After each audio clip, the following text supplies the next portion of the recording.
Welcome to the F.S.G.A. Fantasy Golf Draft on Bettor Sports Network. We are the Tour Junkies. I'm David Barnett. I got Pat Perry with me.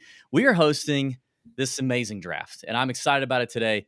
You can watch it on bettorsports.com. It's on YouTube. It's on our YouTube. It's everywhere. Twitter, Twitch. You can watch it from the moon. Okay, get the Bettor Sports Network app. This is going to be fun. We're doing this draft on Fantrax. Pat, you're running our team. You're making the clicks here. We're going to make this decision together. I'm going to run through the format, talk through some of the participants here. But the draft is getting started as we speak. How are we doing today? You good? I'm doing fantastic. I've already clicked a name, DB. I've already clicked a name, so we're off and running.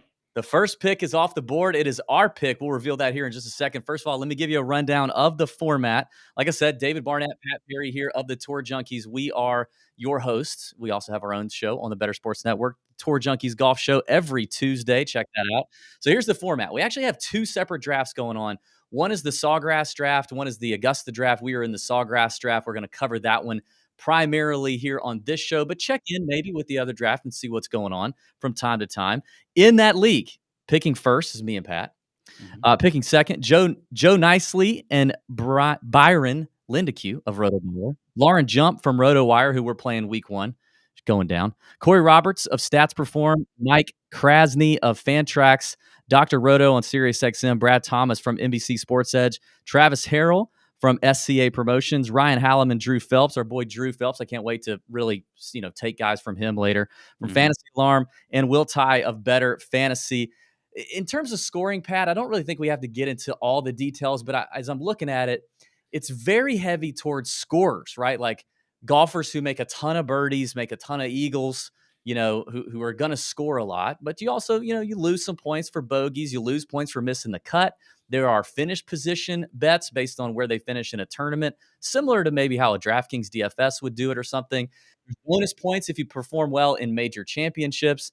And it's a head-to-head weekly format. So like I said, we are playing Lauren Jump from RotoWire in week one. We're going to draft 14 players on every team, 10-team leagues, 14 players on every team today. That's what we're drafting. We're only going to start 5 each week. So, a lot like probably you guys are familiar doing with fantasy football. You're picking your starters. Who's playing that week is obviously going to be a factor. But we're going to have to make some decisions every week, going head-to-head. It's going to start with the Masters in our hometown, in our backyard of Augusta, and it's going to run – the regular season is going to run all the way through the Wyndham Championship, with playoffs being the FedEx Cup playoffs, the St. Jude, the BMW Tour Championship, all that stuff. I'm pumped about it. Pat, did I miss anything? Snake draft? Did I miss anything in terms of the format, or we think we're good? No, I think you got it. There's I'm excited to get rolling and see wherever. I mean, this thing is just really taking off already. So all right, so reveal to the audience and me, because we agreed on this beforehand, so you better not have pulled any fast ones on me. Who was our first pick? Well, I didn't pull any fast ones, but I did want to take Rory. But you know what? We went with the number one player in the world, Scottie Scheffler, and he's playing like the number one player in the world right now. Yes. He's the favorite for the Masters. He's the defending champion for the Masters. So you know what? We had to go Scottie Scheffler there, DB. We go Scottie Scheffler. He is off the board, of course, and then followed right after him. You had Joe and Byron taking Jon Rahm over there on Fantrax. So Jon Rahm, Rory goes next. Those are the big three in the golf world at the moment. Lauren takes Rory, so I can see you already getting real pissed off at me if on Masters next week, Rory outperforms Scheffler and we lose our matchup to Lauren as a result. Obviously Pat, such a Rory homer. That's I am. Problem. We're gonna bring in some of these team owners throughout the draft. We may not finish the whole draft in this show segment, but we're gonna bring in some team owners, talk through some interesting picks, talk through the strategy. I think the first couple rounds probably a lot like a football draft, like usually pretty easy, right? You're picking between some talented players. You feel like these guys, but I would imagine as we get into the mid to late rounds, I think that's where Tour Junkies is going to have an advantage. Yeah, I absolutely agree. And DB, we're coming up on a pick here in just a second. Are we? So yeah, we are one pick in front of us, and then it's going to be our next pick. for where we're going to go here. I'm looking at, you put in your rankings here. They're a little biased towards you, but that's okay. I might have to switch these around just a little bit. But yeah, So we'll who do we see. got? Who do we got on the board? I mean, I'm looking at some of the board right now on Fantrax, and I see obviously, I wouldn't say any real surprises so far, but who's looking like they might fall to us? I have not seen any real surprises, but DB, we're getting to that state where we have like options like Jason Day, Mm, Terrell Hatton, you Tyrell know, Hatton. Tom Okay. Hoagie. Now, here's the thing with Hoagie. I know you're not like he's not that exciting, but he makes a lot of cuts. And here's one of the things about the scoring in this thing: if you miss cuts, DB, you're losing 10 points. All right, so you got to make cuts. All right, it's our It's our pick pick. here. We've I mean, got Day is playing really hot right now. I mean, also you're making a lot of points when you play a lot. So Hoagie's yeah. interesting. Yeah, I feel like we need to go Jason Day here, DB.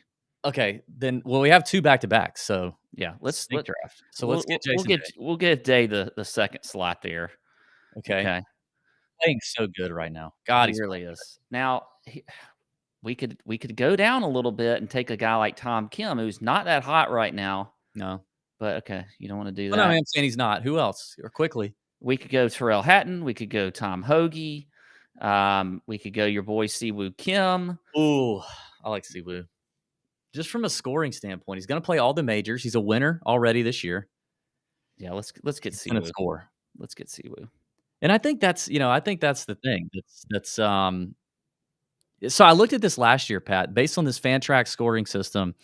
The leading point scorer based on the same league settings as we're playing in here, the leading point scorer last season, if you ran it, was Sahith Theegala, who went to Mike Krasny from Fantrax.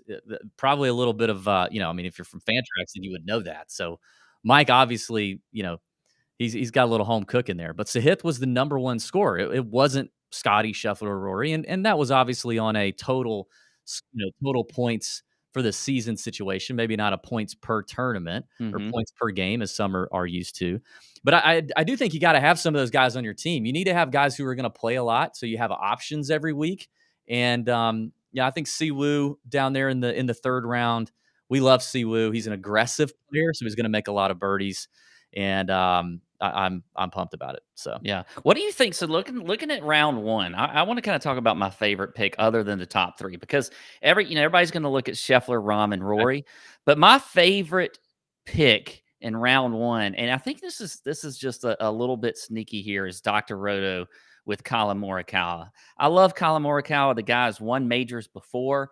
He's going to play also a good amount of golf as well. I think that's a great pick for round one. So he's probably my favorite one as far as the value right there. I mean, of course, I love Max Homa. I'm such a Max Yeah. Homa, stan. I believe that he's going to continue the hot run that he's on. He's been one of the best players in the world. I would highly recommend looking at him for DFS for outright betting. He's been sticking around in that 20-1 mark almost every tournament. So I think Max Homa makes a lot of sense there for Mike again. I think Finau if he feels. I know there's only so many great players, but Finau to me is just Tony Finau's the dude right now. I mean, like he's won 3 times since July. He's just he's not like the shiny new object in the golf world. So he's not Cam Young, right? He's not sexy Tom Kim, but he's just been doing it for a while. He's steady. He's going to be in every tournament. He plays in a lot of other tournaments as well. So I think Finau is quite the play. Yeah. And you know what? I mean, you're talking about Finau then Schauffele back to back. That's a big 1-2 punch right there for Will. So It feels like the draft is moving quickly. Is it moving pretty quick? yeah, it's. I mean, we're already near the end of the third round. Okay, so this where it's really going to get interesting though is when we start getting past like round 5 or 6. Okay, and Yeah. then you're going to be. I mean, you're really going to have to know your stuff. Yeah, and I think the Tour Junkies obviously at an advantage. I mean, we are a golf brand. We're the golf brand for betting in DFS since 2015, and so we are at an advantage. But I think we're also at a disadvantage because I can't do. I mean, I'm hosting the show, and that's what I got. That's what I can do. I got you back there, possibly doing what we agreed to do and picking the players, or maybe just going rogue and doing whatever you want to do. So If we lose, I'll blame it on you. If we win, total collaboration, two big brains in the golf betting and fantasy world. Then we'll go with that. I think we're supposed to be bringing up some guests though too, right? Yeah, absolutely. By the way, I feel like a draft just went off the rails for a second here. What happened? Yeah, I mean, I was just talking about him. Will over at Bettor Fantasy. Will Ty went with Mito Pereira in the 4th round. What? Is that the first live player off the board, or he happened to be the first live player off the board. I don't see. I'm like combing through here looking for Cam Smith. I don't see Cam Smith. I don't see Dustin Johnson. Oh my God, Will! What is Will doing? I have no idea. Will, maybe he doesn't know Mito's at live. Like Mito's literally playing a course at Orlando right now with 47 other of his personal friends. Oh man, Will, that might be. I mean, I don't want to say it too soon, but it might be the worst pick of the draft. Yeah, that was questionable at best, and it started so good. It started so good for Will. It did. I mean, you could say, let's see, you could say Wyndham. You could say Wyndham Clark was a little bit of a reach. I mean, the 3-1 spot, right? Yeah, I mean a little bit, but he's at everybody's top of mind right now because he has been playing well. No, that's a 3-10 spot. My bad. Yeah, I would have taken Fowler over Clark for sure. I would have taken, and looks like who is that just got Fowler? I can't. Oh, is that Drew Phelps that got Fowler? The Drew Phelps team? Fowler. Let's see. Yeah, that went to. Yeah, that was. Yeah, Ricky Fowler. Drew Phelps, I think his team, the team with Drew Phelps and Ryan Hallam at Fantasy Alarm, that one could be that could be a good team. Drew knows his stuff. We worked with Drew on the Fantasy Channel for a long time. So, all right, I think we've got some guests ready to go, dude. I didn't even realize that Byron Lindeque is the model maniac. I only knew him as the model maniac. I kept looking at the name. I'm like, I know a guy named Byron somewhere. We got Byron and Joe Nicely ready to go. I say we bring those boys up. Let's talk about what's going on. Yeah. Are we there? Are we there, Brian? Are we there, Byron? I'm here. Yeah. I can't see myself, but I can see you two sexy guys. Yeah. What's going on, boys? Good, dude. Good to talk to Fantastic. you. So I can't see your team right now in front of me, but who we got so far? It's not good. We landed up auto drafting Taylor Montgomery on the turn there 2-9. We had some technical difficulties, and owning a team with two usernames or emails is not ideally what you're looking for. So we got Taylor Montgomery, John Rahm. We took him second, and then Tyrrell Hatton. Oh, you guys are right in front of us, or right next to us, huh? So we're gonna be stealing each other's plays here for maybe the next few picks. So Taylor Montgomery, the first, you guys are kind of first victim of the auto pick thing. That's a problem. You got to have your rankings loaded into Fantrax. I think just in case it sneaks up on you. Yeah, no, we're learning that on the fly. It's something that we kind of also. I'm a little scrambled right now because we just got it's our pick, so we're trying to figure out where we're going with here. So I'm trying to talk chat it out loud, at the same right time. here with us. Talk it out. Talk to you. All right, yeah. Joe can't hear me. He's not in the thing. He's not listening, and I'm muted on the other one. So he's gonna be putting the trigger on a Cam Smith in the 4th round. Okay. All right. Well, you're gonna get him at the majors. We know that. So, yeah. So we had to make sure that we could do that for Augusta, and things are looking prime because we had Taylor Montgomery in the 2nd. So yeah. Well, Byron, I mean, you're a sharp player. Your teammate may be bringing you down. It may be Joe's fault. I get it. Listen, I blame stuff on Pat all the time. I think you should start the Twitter campaign now of blaming Joe for your teams. Oh, it's 100% happening. He's a self-proclaimed boomer. So so is Pat. Yeah. So we'll let him do his thing there. I think that the draft's pretty much going to be on him while I'm on air. We're having a tough time communicating because Twitter DMs don't quite refresh as nice as they should these days. But I like Cam Smith. He's going to make up for Taylor Montgomery there, so that's going to be good. It's been chaos. It's a whole bunch of internationals in this draft. Yeah. How are you boys doing? I don't know. Pat just made 2 picks without me. What just happened, Pat? Yeah. Well, they're up. You're up. So we need to go, Byron. Byron, you're up again. Yeah. Yeah. Well, I just left the other chat because I couldn't figure out how to stop the voices in my head coming in from the Zoom call. We got like radio, we got Zoom, we've got Twitter you got all DMs, kinds of things going on.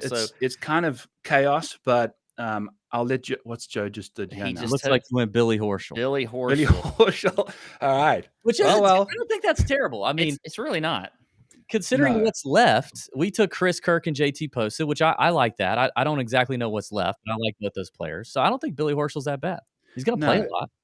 I totally agree. And I think, he's had a bit of some issues with the swing since about Tournament of Champions. So we'll see what we can get up to if he gets back to how he used to play. I think Joe's a big believer in guys that have played good golf for a while. So that's why we went with Taylor Montgomery there in the second round. Well, Byron, tell the people where they can find you, and we appreciate you hopping on for a minute.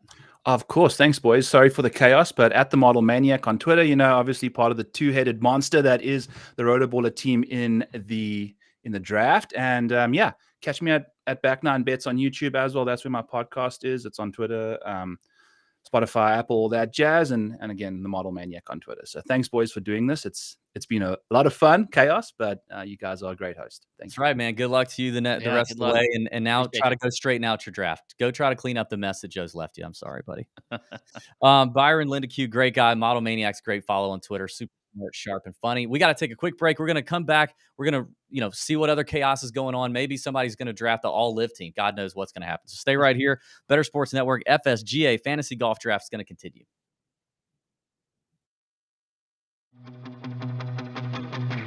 Talk sports with Lisa Ann and Rick Kamla, Wednesdays at 7 p.m. Eastern, exclusively on Bettor Sports Network. Let me say something about Tiger. Tiger has had to redesign his entire swing. Tiger has a difference in the length of his legs because of that horrible accident. In golf, there's no hey, you can't walk the greens. You have to take a cart. So I assumed by day 3 on Sunday, the inflammation would start. He took a couple breaks where they take care of his back a little bit, but it is fascinating watching him. So it gave me this thought, is he that skilled at golf? Or is this a mental thing of dedication and determination? He is so dedicated to the sport that no matter what, he's relentless to it. And the dedication and determination goes to the golf, the swing, the playing, the walking, but it goes to his overall health. The average person who doesn't stay in great shape, gets in an accident like that, goes through multiple surgeries, is not recovering and going out there to walk. And that course has some pretty steep inclines, a lot of walking. I mean, how else can you factor in these athletes, the Michael Jordans, the LeBrons, these players that their whole focus is really optimal health, optimal body skills, and then what comes next is being the best at what they do. I think you just hit on why Tiger still has that drive. I don't know this. I don't know the man. It could just be love of the game. It could be, I want to make as much money as I can while playing. Could be all this stuff. But LA, a lot of people think Tiger Woods is the GOAT of golf. And I don't understand how you can be the GOAT of golf when you are 3 majors short of Jack Nicklaus. Okay? So LeBron, I don't think he cares what guys like me say anymore, right? He's past Kareem. He thinks he's the GOAT. I mean, he's 3rd on my list. He's in the debate. Many other people think he's the GOAT. He's not my GOAT. You know what I mean? So I wonder if Tiger is there, like LeBron, I don't care what the pundits, what the barbershops say. I'm the GOAT. I don't have to do anything more. This is all gravy. I wonder if Tiger looks at it that way. I don't know what Tiger's mindset is in the GOAT status, but when players talk about what it's like to be at a tournament, when Tiger's playing versus when he's not, they'll tell you that they're on the greens and they can hear the roar 4 holes over, and that there is nothing that compares to the excitement of when he's present. Bettor Sports Live, Wednesdays at 7 p.m. Eastern, 4 Pacific, exclusively on Bettor Sports Network. Or listen whenever you want on the app with BSN On Demand.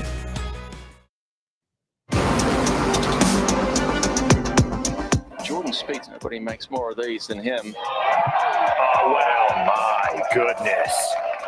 Call the cops. Someone's been robbed. The F.S.G.A. Fantasy Golf Draft on Bettor Sports Network. All right, Tour Junkies back with you. The very first F.S.G.A. Fantasy Golf Draft on the Bettor Sports Network. It was a exhilarating first segment there, Pat. I mean, the draft is rocking and rolling. It's moving fast. We got people taking live players 4 rounds earlier than they should be taking live players. I think our team is looking steady despite having to host and run this whole thing. And shout out to our producers though, Tony, Mike in there doing her thing, Matt, all these guys putting together a really great product here on the Bettor Sports Network. And hope you're watching and enjoying this whole thing. Because listen, I mean, I think one thing that I should have said up front, yeah, this is a fantasy draft on Fantrax. It's a lot of fun to do. It's going to start with the Masters and it's going to continue into the FedEx Cup playoffs in the summer. But a lot of what we're going to talk about with some of these players I want to get to is going to help you if you're playing DFS, if you're betting on these guys, if you're doing head-to-heads or finish position bets or outrights or props, whatever you're doing. I think this can help you out. So maybe let's take a look at the board. Let's recap what's going on so far. So, Pat, I mean, I'm definitely liking what we've done with our team so far. I feel like we're solid. There's some depth. The Mito Pereira pick by Will, we've already covered, was the biggest reach of the entire draft by a long shot. I would argue. We still agree with that, right? Yeah, we do. We do. Nothing crazy happened since then? No, I haven't seen anything too crazy. You know, we did see Cam Smith go off the board while we were talking with Byron, which I think is a good pick from a standpoint of majors only, because that's where you're really going to see him the most. Yeah. Now, and I do think that if you're thinking of DFS and you're playing somebody like Cam Smith, you may get a little bit of an ownership advantage in GPPs, because there could be a tendency for folks to not play some of those live guys in the major events because they're just not paying attention to what they're doing, or they haven't seen them on tour because they're not playing there. So I think that's one thing you could look at with some of these live guys going forward is, playing them in majors in the hopes that maybe you get a little bit lower ownership on them. Yeah, so I'm looking at one of these picks here, Pat. Get your thoughts. Dr. Rhoda takes Min Woo Lee in the looks like the 4th round. Min Woo really bucked his head at the Players Championship, showed a lot of the world what he was about and the talent that he had. He's going to be playing in his 2nd Masters this coming week. I think you and I are both pretty high on him. He is a name I think a lot of people need to pay attention to. I think he'll be a household name before too long. The long-hitting Aussie Min Woo Lee.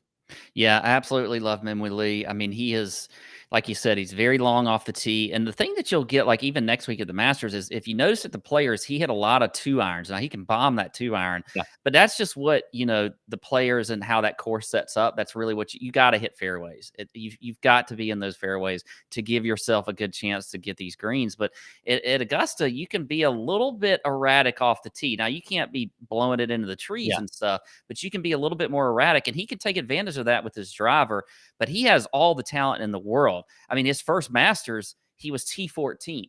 You just don't really see that a whole lot by rookies there. And in general, though, I think he's got a lot of upside for the rest of this year. I think you're going to see him not only at the majors, but you're going to see him at a lot of tour events as well. So I think that's a great pick. And Dr. Roto's got a really good team going so far for what I'm seeing.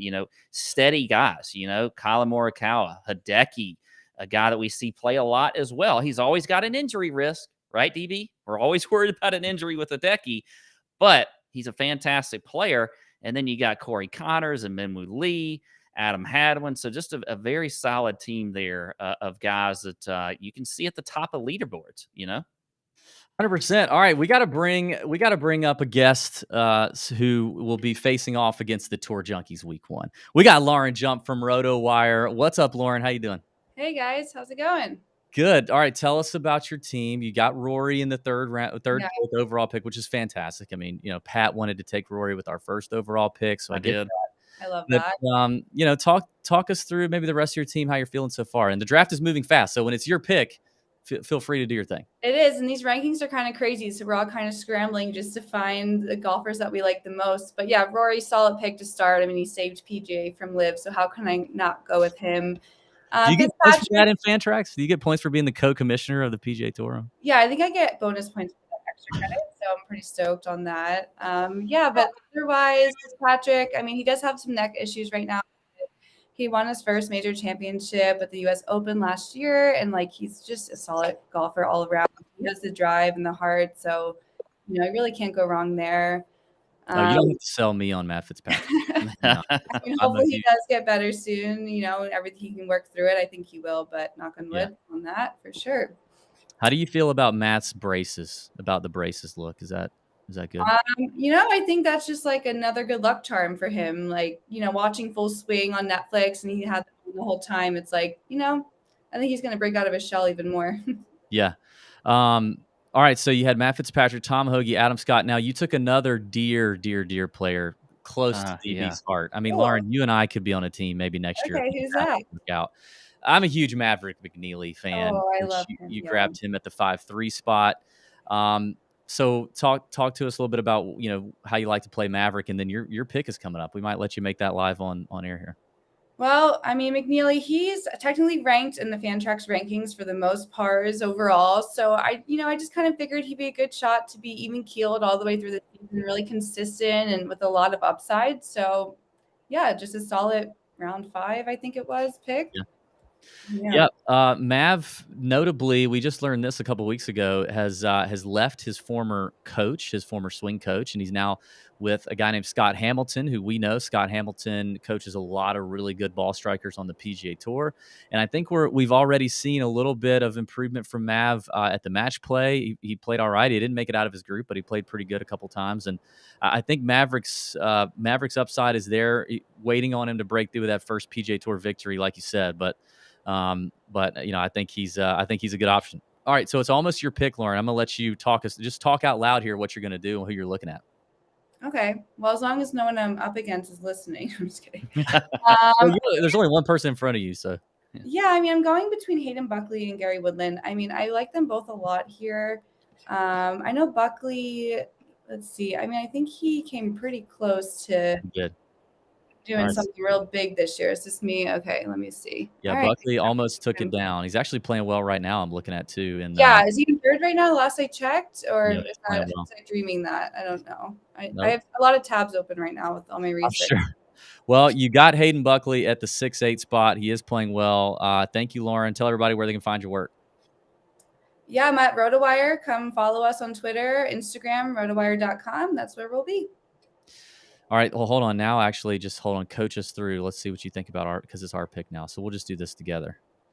So, Pat, we are about to be on the clock. Yes, we are. And There's a name I sent you. Dang it. He just went off.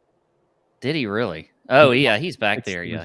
We're not going to be able to get him. So, all right. I mean, what, DB, you don't even have him in the rankings, but, Patrick Rogers is down there. No, I don't want him. No, do not want him. Do not want. Lauren can pick Patrick Rogers. No, yeah, I'm gonna go. Oh man, there's a, you got Brandon Wu that's available. He's been playing really well. Plays a lot on tour. You've got Brian Harmon #1 in your rankings, but I can't. No. What about Matt Wallace? I don't. He's down at 40. He's down at the bottom. You got to scroll to the bottom. I wasn't able to rank all the super scrubby guys that well. So the rankings are now basically gone. You just need to scroll more. Let me get in here and get I don't even see Matt Wallace. Alex, he's down at like 48, I think. Yeah. Man, I'm running out of time. Go Matt Wallace. I'm running out of time. Goes quick. Hurry up. I'm gonna go Taylor Pendrith. Taylor Pendrith. Back-to-back Canadians. Look at that. I know. Yeah. Oh, here's Matt Wallace. He's 103rd. That's where he's ranked. What are you talking about? I'm looking at our rankings in the queue. Oh, our rankings. Come on, Pat. If you're doing the draft on Fantrax, you got to have your queue pulled up. No, the queue is pulled up here, but Joel Damon, Matt Wallace. We got to pick Aaron Rye, Alex Smalley. I think we got to go with our boy Joel Damon. Okay, I feel a little nervous about that. All right, Lauren. Lauren, it's about to be your pick, so we're gonna let you go and let you focus. Thanks for hanging out, guys. Appreciate it. You're going down week 1. All right, so now we've got Corey Roberts ready to go from Stats Perform. Let's bring up Corey. What's going on? How are we feeling? Feeling kind of crazy. Got the the draft moves quickly, Corey. Yeah, can you hear me? Yeah, we got you. Yeah, we hear you. Said I was muted. So yeah, it's been kind of crazy. Just kind of a firestorm here going on. Yeah, well, it's about to be your pick, right? I kind of figured out finally how to set the queue. So there you go. So that's a little better. Tell us who you're thinking about right here, because I think you're on. I have a handful of folks, mostly U.S. guys. First time I've done it, but I think I might go with a guy that I can't even pronounce the name. Well, who That's is it? usually that's Oh, usually my Christian thing. Bezadenhout. Yes, We I like to like it. call him Seabez. That's actually a really strong pick, Corey. Do you not know much about He se- Seabez? no, I do. He seems to be playing Yeah. pretty well this year so far. So Yeah. happy to get that in the 7th round. Yeah, Halfway that's through. not a bad one at all. I mean, honestly, Corey, that's better than probably your 6th round pick. I mean, when is Daniel Berger going to play golf again? He's hurt. I don't know. I don't know when he's going to play again. Yeah, I was just going by Yeah. rankings. Oh, I mean, Yeah. Got a Berger's lot a of stuff stud, going on. and the rumor is he's close. So I mean, if he gets it together, he's a very strong player. So and could be solid value there in the 6th round. Got a little Justin Thomas there at number 4. I like that. Who's like what's your Who's your will you share with us anybody you're kind of targeting late, or you want to kind of keep that close to the vest? Well, I might be looking at my guy, Zach Johnson. I'm a Hawkeye, and he's an Iowa guy, Yep. so I know he doesn't play as many tournaments as usual, but since we're only starting a third of our guys each week, it's pick and choose Yep. based on. We've seen him play some tournaments though recently, and so I think he'll get out there. I have to say though, my favorite pick that you have, obviously you got JT, but Sung JM is I think that's a great pick. he's a great player, and he's also, like we talk about on our show, just like, I mean, he plays every single week. He never takes a Yep. break. Never takes a break. So you're always going to pretty much have him available. for Yeah, you. that's true. Yeah, and he's obviously playing well also. So yeah, I'm glad he fell to me in the 2nd round. So Yep. otherwise, I was going to have to take just the guys that were on full swing. But There you go. A lot of value there, and Sung Jae is going to play a lot. Thanks for hopping on, Corey. Tell everybody where they can find your work, what you're up to. statsperform.com, mostly in the fantasy and sports betting space. So if anything's needed as far as data content, happy to help out.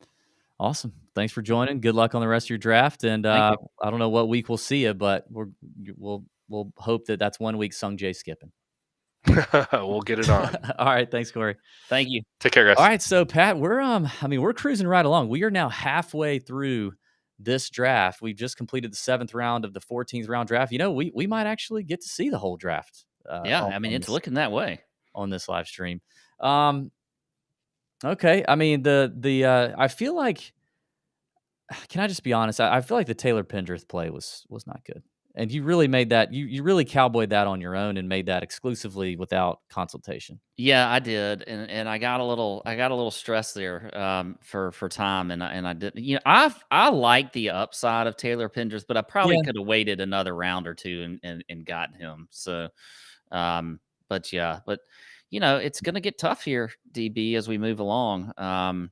This is where I think we can thrive, though. This is where Tour Junkies can really thrive, because we just know the depth of the tour a little bit better. But you got to look at the queue that I set up. You got to look at those. No, I have the queue set up, but when you were talking about Matt Wallace, I wasn't down that far in the queue, so I was looking for him in the other side of it, the other rankings. So, so it looks like it's approaching we're starting to approach our turnaround here. The rapid. I like that last pick, by the way, Aaron Rye. Yep. He's another good player that can score a lot. We've seen him be 1st round leader this year earlier at Pebble Beach. He's another guy that gets out there and plays a lot of golf tournaments. So I do like Aaron Rye. I think he's a good player and a good pick there for why I keep getting in here with Dr. Roto for some reason. Yeah, Does he got the best team so far? Because I keep liking his picks. I don't think so. I mean, he does have some solid picks. He's right in the middle too, which is a good spot, I think. So, yeah, like I kind of like being in the middle. You kind of get to think about what's happening. Kiz just went off the board. Not good. Well, it's good if he turns it around, but I mean, you're counting. Yeah, well, he might have to start dipping again because he stopped dipping, DB, and he said that was that might have been the trigger there, but I don't know. Just a little inside track information there. Yeah. That's good. All right, we're gonna get to our picks, and then we're gonna take another quick break. It's approaching. Oh God, poor Lauren. Did she just take Scott Stallings Jr., who I think is? I think that's one of the, that's like when Adrian Peterson on the Bears and Adrian Peterson on the Vikings was a thing. And Oh, yes. I had a draft and someone put Adrian Peterson as their first overall pick, but it was the Chicago Bears AP, the guy that played at Georgia Southern. Shout out. Did Byron just take Matt Wallace in front of us? Matt Wallace is gone, DB. They're listening to us. That's the problem. Byron is smart. We should have taken him with the Taylor Pendrith pick. Now what are we doing? I don't know. And then I went Damon over Matt Wallace. So, hey, listen, let me focus here. I got to make this pick. All right. I got to make this pick. Well, me too. I'm looking. Hang on. Ryan Fox? Adrian Moronk. You want to go Moronk? Yes, he's in all 4 majors. Where is he ranked in your rankings? He's 23rd. Okay, we'll go with Moronk. I'll give you that. All right, now we get another pick here. You got Ben On is there. Ooh, I like Ben On. I like Ryan Fox. We've got Akshay. No, I don't think he's going to play enough. He's not in any majors either. Nick Hardy. I like Ben On. Ben On's going to play a lot. I don't know if he's going to make it in every major, but he's going to play. Yeah, let's go with On. Gosh dang. God, Byron. With that freaking Matt Wallace just totally sniped that. All right, well, I got to take a break after that, so it'll be a short one. I got to go yell outside for a minute. So just bear with me. Tour Junkies is going to be hosting the rest of this draft. We're going to see it through. It's going well. It's going fast. F.S.G.A. Fantasy Golf Draft on Bettor Sports Network. Coming right back.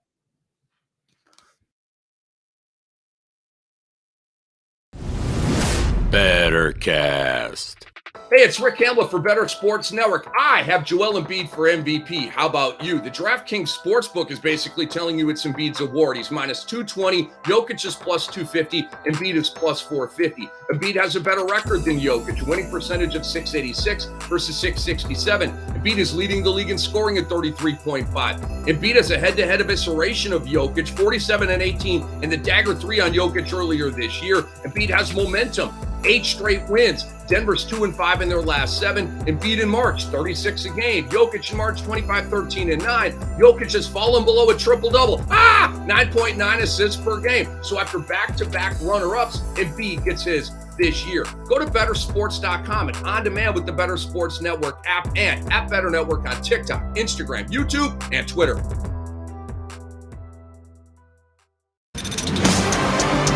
Now back to live coverage of the inaugural F.S.G.A. Fantasy Golf Draft. That's got to be one of the worst golf shots ever hit in the history of the sport. Hosted by the Tour Junkies on Bettor Sports Network. Attention, Bettor fans. You can have the Bettor Sports Network newsletter emailed to you every day. The only place to get our daily Bettor content, plus exclusive offers, program alerts, special events, and our top moments. Register for free right now at bettorsports.com. I've already been getting the Bettor Sports in emails every week, and every day. They're fantastic. They just started this week. Good stuff. Free emails giving you some good, juicy intel and insight into the betting, fantasy, collectibles world, all that good stuff. So fantastic. All right, we're in this. Let's see where we are. What's happening? We're going to have some more guests come on here in just a second. We snatched Adrian Moronk and Ben On at the 8 and 9 spot on the turnaround. I think the Adrian Moronk is going to be sneaky, Pat. Yeah, I like that one a lot. He's currently, I was looking for his rank. He's the 56th ranked player in the world right now. So, I mean, he's probably in every single major, including the Masters, starting next week. And he's one of these, DP World Tour guys that are coming over here trying to make some hay on the PGA Tour and the more, I guess, U.S. circuit of events. But Adrian Moronk's a talented player. I really like him a lot. Yeah. I have seen now a couple of live guys go off the board, DB. One of them being Lauren took Cameron Tringali, which is going to be interesting there because he is on live and not in a lot of majors, I don't think. And then Joaquin Niemann went off. Oh, Niemann. Which I love. That was Brad Thomas. He got Joaquin Niemann. I think he's a sneaky play next week too. So I do actually like that as a live play. But we're getting into that stage where you may have to take a risk on a few of those guys for the majors. I tell you, my heart goes pitter patter for Joaquin Niemann. Well, what we haven't done yet is we haven't checked in on the other draft that's going on. So we are drafting. So I told you we're drafting 2 simultaneous leagues here on Fantrax for the FSGA Fantasy Golf Draft. We are in the Sawgrass League, and this is, I believe, the Augusta League that we're looking at now on screen. So this is the one we are not in. And I wonder if there's any. So John Rahm goes off first in that league. Rory goes off fourth because let's see, who is that? What team is that on Bettor? Tom Cunningham from Bettor Pool took Jordan Spieth. What an interesting there. Okay. I mean, Spieth is obviously, we know at the Masters he's fantastic, and he has been playing better. Almost won a couple weeks ago. But Taylor Moore took it down. I had him at 50-1, by the way. But I'll tell you what, man. The DFS Bet Karma team was the first one to take a live player off the board with Cam Smith in the second round, not Mito Pereira. Yeah. So, I mean, and then DJ goes right after from Tom again. I mean, it's like the run on tight ends. You get the first tight end goes off and everybody feels like they got to get one. Is that how it is with the live players? I don't think that's a great strategy, honestly. When would have been the round you would have been starting to get comfortable taking a live player, Pat? I probably would have at least waited till end of round 3, and it would have been Cam Smith would have been my first one. But that's where I would have started doing that, just because you're not going to get them at most of the events you're looking at. So yeah. By the way, Colin Morikawa going off in relatively late, I think. Where did he go? He went off in the first pick of the second round. Wow, that is late. Wow, interesting. Well, our girl Steffi Smalls is in here somewhere too. She's champions round right here at the 6th pick. It looks like they went with Xander, Burns, Hideki, McCarthy, Power, and Rye. That's a strong team there. You can tell Steffi knows her stuff. Yeah, that is a very strong team. So good on Steffi for that one. Now I'm going to let you look at some of that board because I'm about to come up on my pick here. So I gotta focus here, DB. Oh well, no, I want to help because we got about about 90 seconds. So okay, so let's see where we're going. Who's popping off? Oh, Scott Stallings is right there. I mean, he's going to play a lot of tournaments. He's been hot before. He's an option. Let's see what Byron does here. If he's going to snipe us again with Joe Nicely, a rotoballer. Maybe I should just say a name of somebody I don't want so that Byron doesn't. Yeah, but Byron's so smart. I mean, he knows what to do. He's going to do his thing. I got a couple guys here that are. Hang on, I don't want Byron to. I'm not going to say anything. Don't worry. As soon as he's done, don't you worry, DB. I got a few I'm looking at too right here. So Abe Answer just went off, another live player. So Lauren grabbed another live player on the back of Cameron Tringali. All right, Lucas Herbert goes off, which isn't a bad play. I don't hate it. I don't love it, but. All right, here's who I'm looking at here, DB. We've got back-to-back picks. So we've got a guy with some upside like Ben Taylor. You got Ben Martin, he's sneaky good, makes a lot of cuts. Yeah. We've got who was the other one I was looking at in here that I think we could play with? Nick Hardy. Nick Hardy's another one. Plays a lot. I like Hardy. I like Scott Stallings, even though he's not super good right now. I think he'll find it again. He's been solid. He's playing in the Masters. I like Mark Hubbard. Nicholas Højgaard's down there. Bobby Mack is down there. Yeah, I'm a big Højgaard fan. You know that. All right, I got to pick. I am going to go with Scott Stallings. I just think he's just such a solid play. So I'm going to go with Scott Stallings there, and then the next one I'm going to go with. I'm thinking here, DB. Take a second. Nick Hardy, Hubbard. We could look at Højgaard. I just don't know how much he's actually going to play over here. That's my only concern. I'm surprised you don't like Ben Martin. I do. I just don't. I don't know if I fully trust him for the whole season or for the rest of the year. You know what I mean? He is playing really well right now, but for the rest of the year, do we trust him that far? I mean, how about Lingmerth? I don't want Lingmerth yet. All right, you got it. You can see it. So if you want to take one, I got 20 seconds here. I think we go with some upside. Let's go Nick Hardy. Oh my gosh! Now I can't even find him. I found him. Boom! Coming in hot, There we hosting go. the show and on Fantrax. Nice. Multitasking like a mug up in here. All right, so let's take a look at the Tour Junkies team. Tour Junkies team so far through 11 rounds. Started off with Scotty Scheffler. Duh. Okay. Jason Day, round 2.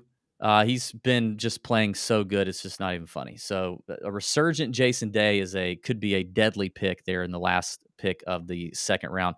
Siwoo Kim at the 3-1 spot. I'm sure there's some people that probably, thought that one was a little off, or maybe we reached a little bit. But when you're at the end like that, you got to reach if you want your guy. And Siwoo Kim Siwoo Kim's he's a scorer. He's going to score. He's going to play a lot. He has upside. Chris Kirk after that, who just won the Honda Classic, which our boy Pat Perry had on his betting card at 35-1. Hit that one, a Georgia Bulldog as well. Plays a lot of golf again. JT Poston, friend of the Tour Junkies.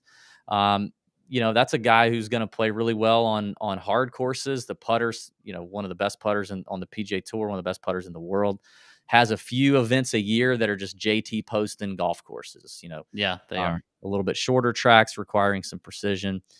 Taylor Pendrith, we had an argument about, but I do see the upside for Taylor Pendrith. He's a bomber. He hits it super far.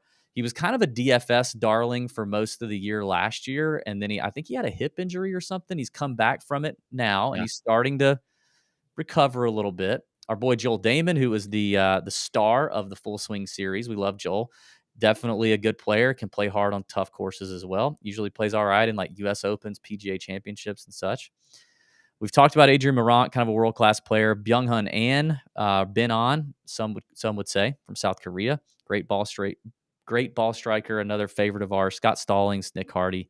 Again, guys that have some upside and that have, can really just, they're going to play a lot of golf, and they're good ball strikers. So, yeah, I'm feeling good. I think across the board, it's a pretty solid team with, with a lot of upside. So I'm a fan so far. All right, well, let's take another visit from the team drafting out of the 7th spot. Brad Thomas, NBC Sports Edge. What's up, Brad? How are we feeling about this draft so far, other than hectic? Brad's lost in the Fantrax drafting abyss. We don't have Brad. Trey Mullinex is who he just took has just taken over his whole system. I think that's actually a good pick. Yeah, I like Mullinex. So, and let's while we're at it, I don't think we've talked a lot about Brad's team. So let's talk about Brad's team for a second. Trey Mullinax, he went with F.S.G.A in round 10, another good, high upside young player, now with special temporary membership on the PGA Tour. F.S.G.A is a 19 or 20 years old. I mean, the kid's unbelievable. Absolute bomber. Just a lot of talent in that kid, in all 104 pounds of him, but he's really talented.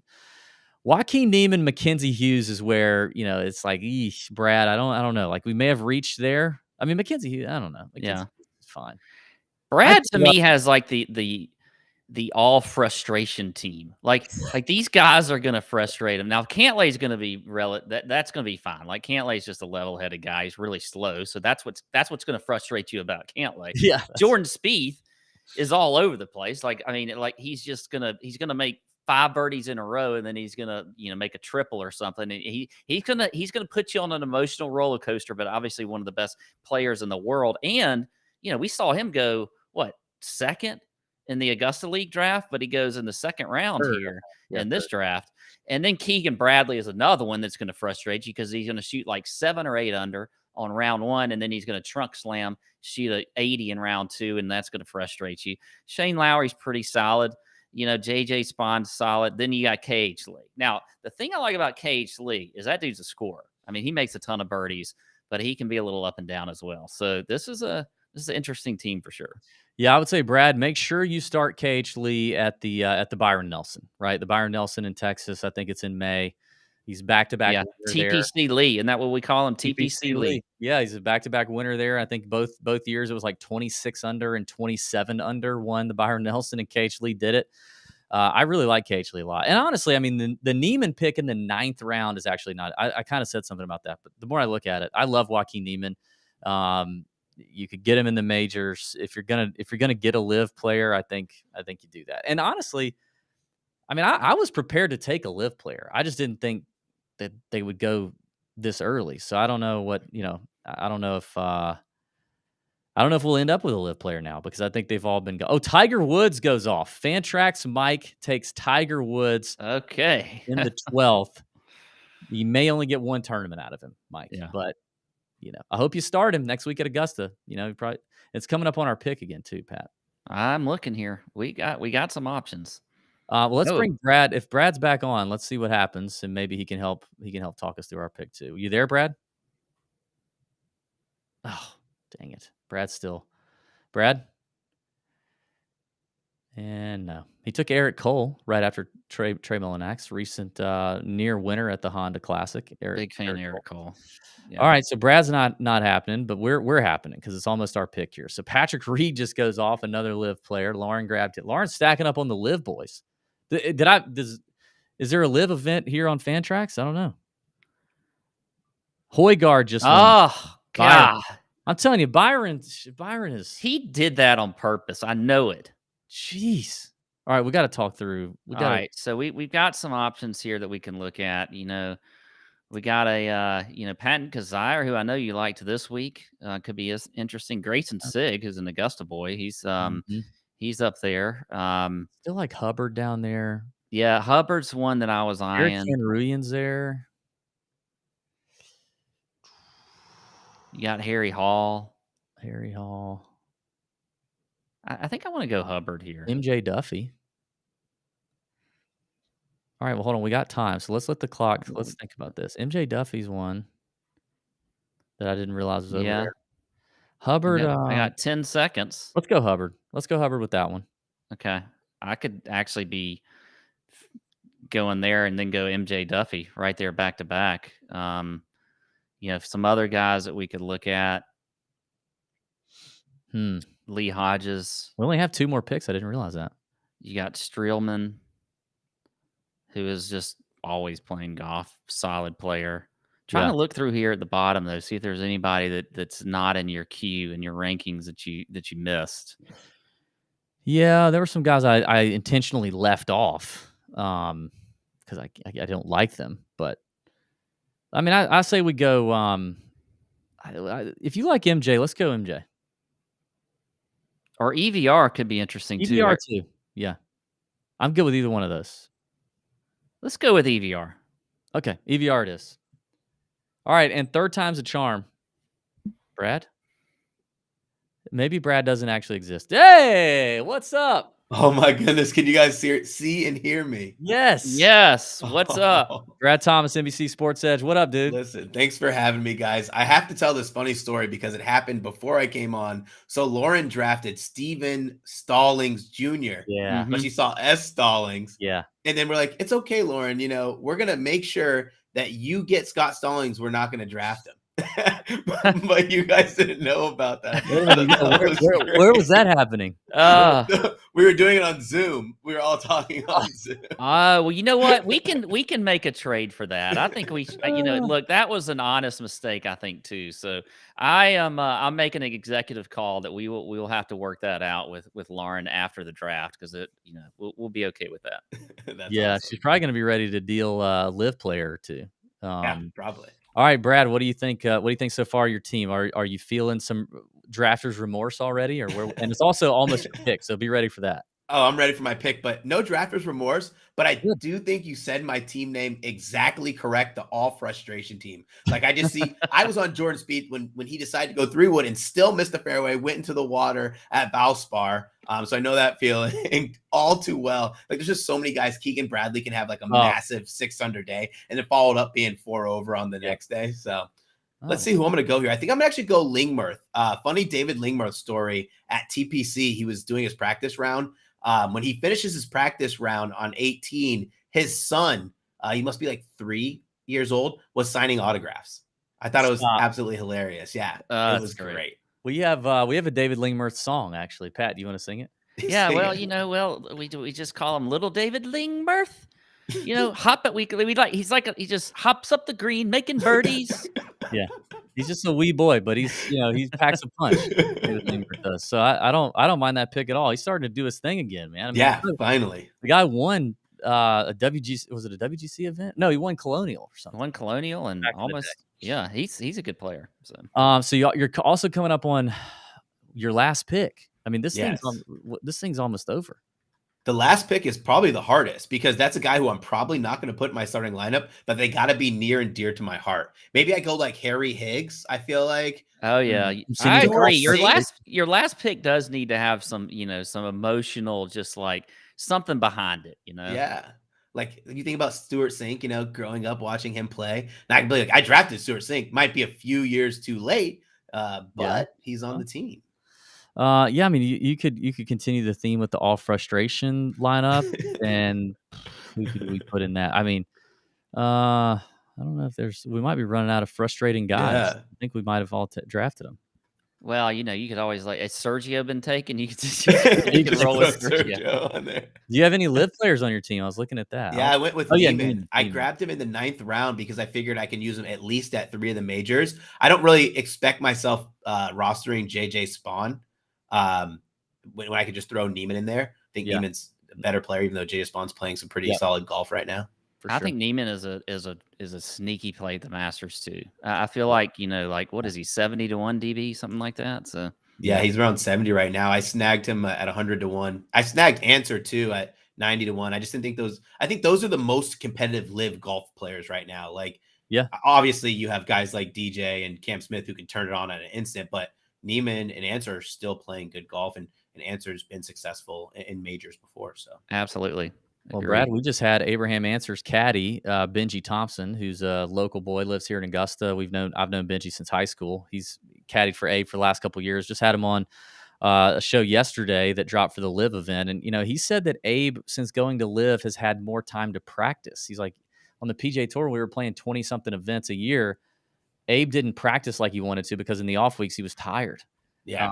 And so he's been practicing, he's been grinding, he's ready for Augusta. So we'll see what happens. All right, it's your pick, your final pick. This is tough. You're going to do it live right here. Who would have thought I would have been this confused about who I wanted to pick? Like my mind's going everywhere. Martin Laird is an option. Actually, you know what? I'm going to go with the Gim Reaper. Gim Reaper? Okay. Gim? Yeah. I don't mind it. Yeah. Good nickname. You got Little David Lingmirth and Gim Reaper in your last 2 picks. I think that's cool. You might have the all name team. The all name team, all frustration, all name team. Just here to have a good time. Well, thank you, Brad, for joining. Glad we can finally make it work. Tell everybody where to find your stuff. Absolutely. You guys can find me. You can find my articles on NBCSportsEdge.com. You can find me on Twitter at Mr. Brad Thomas. Thank you so much, guys. This was great. Loved it, dude. Mr. Brad Thomas. Appreciate you, Brad. Stuff. See you, buddy. All right, we are coming up on our final pick, Pat. Final picks of the draft, and then we will. Once we make our pick, maybe we'll take a break, come back and assess. Yeah, I'm looking through here because I think we've got a guy that I feel like should be. Don't say his name. I'm not. You keep doing that. I understand what's going on here. Byron and Joe are Pierce. All right, Sudi. DB. Here's what I think we got to do. Okay. Why would we not make an Augusta boy, an Augusta native, the last pick in the draft with Mr. Grayson Sigg, who you do have ranked 2 left in the rankings here? Yep, I think we go Grayson Sigg right here. Yep, Siggy's a ball striker. He's a young guy on tour. Hasn't had his first win yet. Hasn't really felt the heat of coming down the stretch and winning yet, but he's been solid. He's been consistent, good iron player, all that good stuff. All right, let's take a quick break. We got some more guests coming up when we return, and we're going to recap the draft boards, maybe both draft boards. So stay right here. Bettor Sports Network, F.S.G.A. Fantasy Golf Draft continues with some analysis.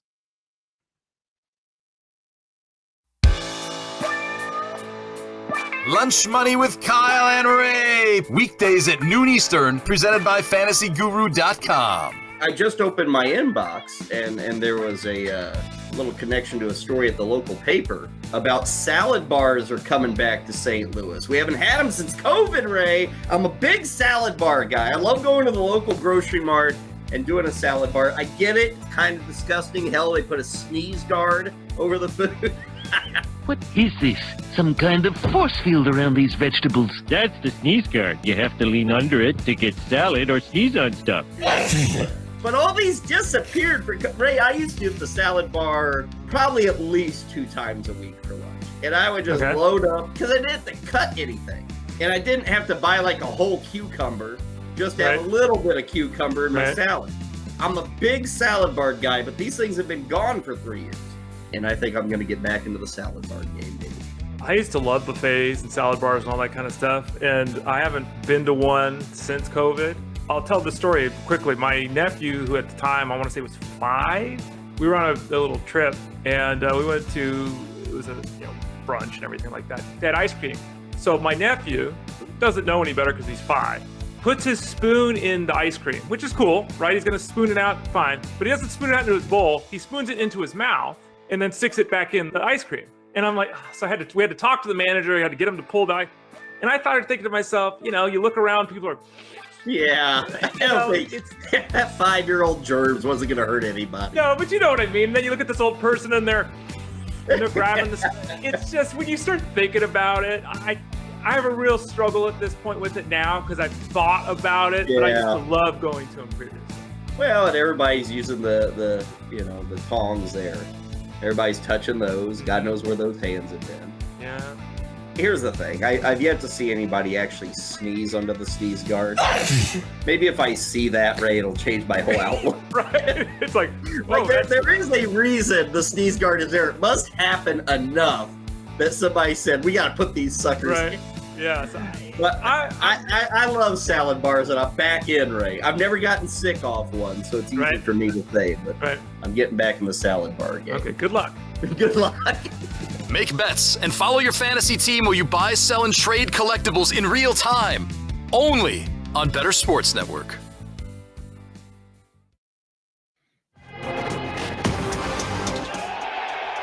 Max Homa.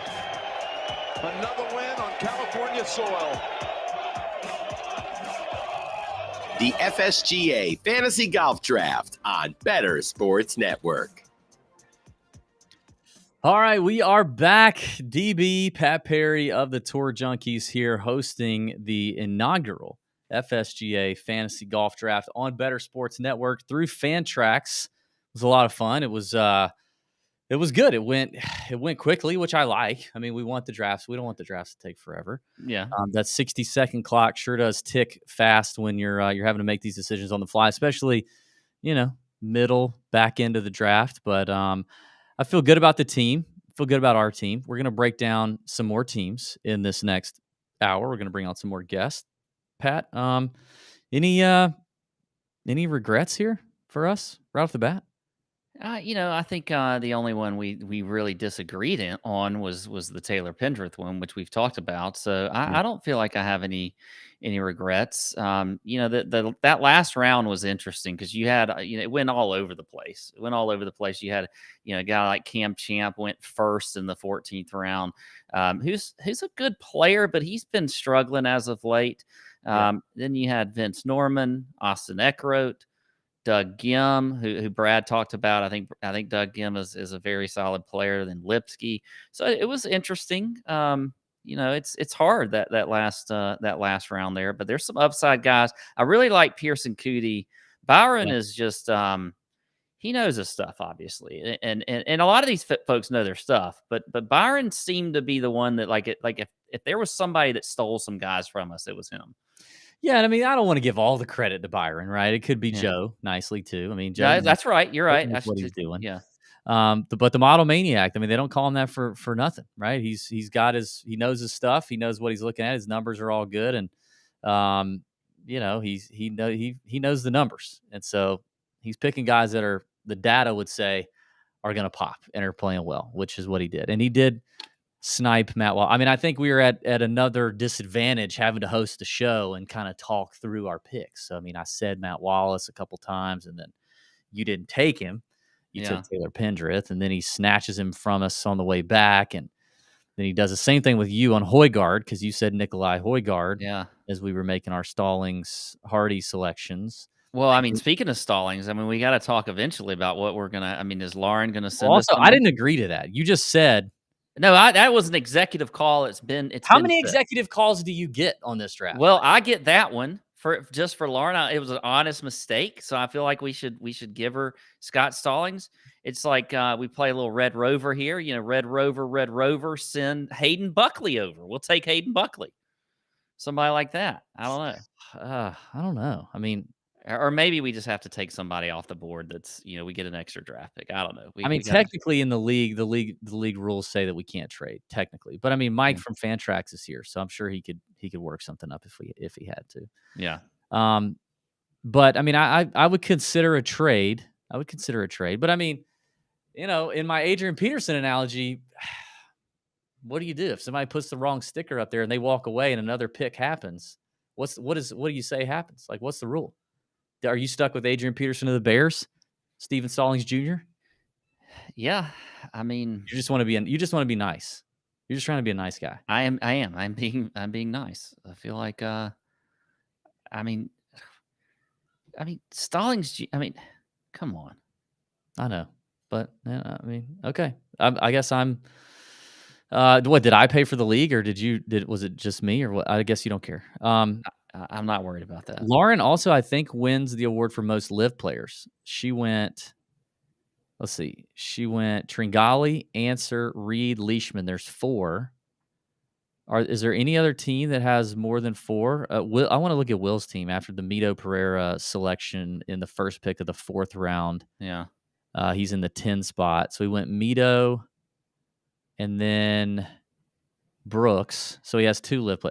Look at Will's 11th round. I'm just seeing that. What a pick. I completely missed that, which I don't know if the pick will pan out, but it's a player that only the golf diehards probably are aware of. But Gordon Sargent which is an amazing golf name, by the way.